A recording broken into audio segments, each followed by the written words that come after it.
ارباب دا چې کوم دی نو د تجاوزاتو خلاف اپریشن انتظامیه شروع کړی د مقامي انتظامیه او دا زما په خیال چې دا شوکت تل هغه ځای دی یا دغو تل هغه دی به هر حال ستاسو هغه ښکته خو دا دغه سر چې کوم دی بایپاس او په دغه ځای کې چې دا کومه ډنګه والې شوې وه په دغه ځای کې دا کار شروع دی اسسټنټ کمشنر ادینزی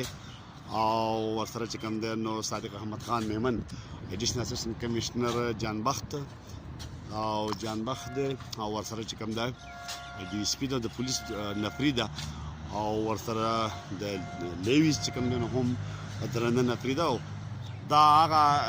دیوال ورانې دغه اسکیویټر لګیا دی نو دا اپریشن هغې شروع کړی دی اوس د بل طرف ته هم آبادۍ دي او ښکته په هغه ځای کې الخدمت آغوش چې کوم سنټر دی نو دغه هم په تجاوزاتو کې محکمه ایریګیشن راوستی دی او دوی وایي چې دغه دی هم دغه هم امکان دی خو فلحال خو دوی دغه ساده چې کومې ډنګې والی شوې وې دغه دوی ورانۍ مخکې چې کوم باندې آبادۍ شوي د هغې سره څه کوي دا لا فعل واضحه نه ده